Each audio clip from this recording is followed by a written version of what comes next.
It's gonna be 119 degrees in Arizona, so make sure not to do any airplane travel, because guess what? It's so flipping hot out in Arizona that planes can't fly.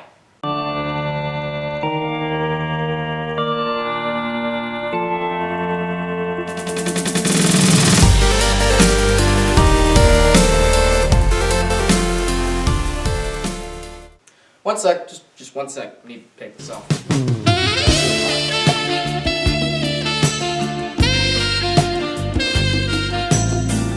Alright, so as I was saying, in Arizona and other places that get over about 118 degrees Fahrenheit, planes, particularly small ones, cannot fly.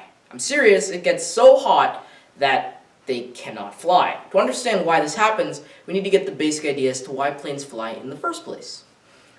Planes basically fly because as they fly through the air, they curve their wings downward. This makes the bottom of the wing smack into way more air than the top of the wing. This makes the bottom of the wing also smack way harder into each and every individual air molecule than the top of the wing would smack. So this increases the force on the bottom of the wings in the form of air pressure. And it in turn creates an unbalanced upward force that makes the plane go up. Now, the only problem is that in order to actually make the air hit the wings, you need to make sure the air is moving. And there's two ways of going about this. You know, you could either create wind, which, I mean, that's kind of difficult. So instead we took the cop-out easy way and we create movement with us and we make the air hit our wings. This creates a problem though. With all of this air smacking into the wings of the plane, it also hits the rest of the plane, which ends up actually slowing it down a little bit in a thing called drag. This is where thrusters or propellers or some combination of the two or a jet engine, those big jet engines on planes come into play. They basically instead create a forward motion rather than an upward motion, and they do it in the same way that wings do, they just do it sideways.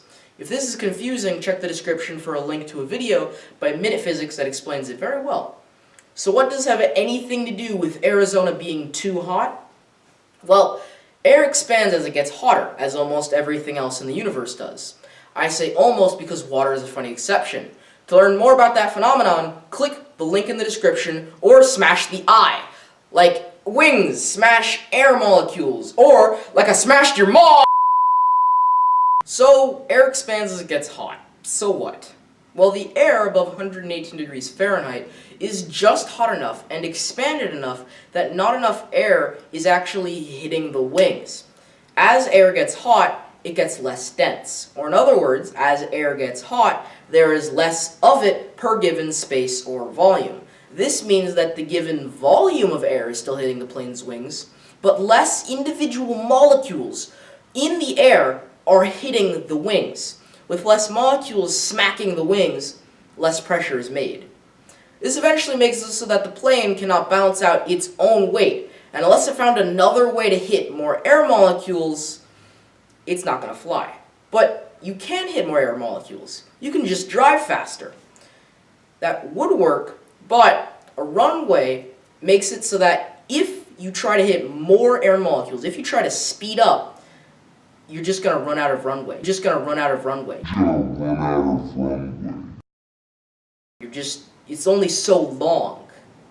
So the only other option is to become a bigger plane, designed to operate at higher temperatures.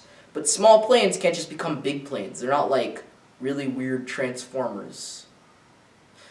And in the end, it just means that Arizona is a little too hot.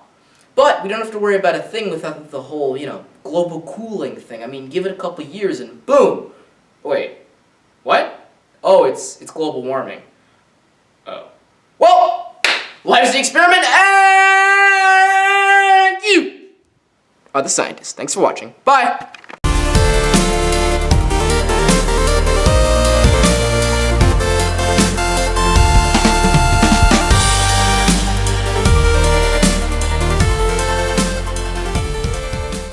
Check out some of my other videos and click that sexy picture of me to subscribe. Click that picture of my friend Matthew to check out his channel. And lastly, click that rectangle to see the rest of the playlist.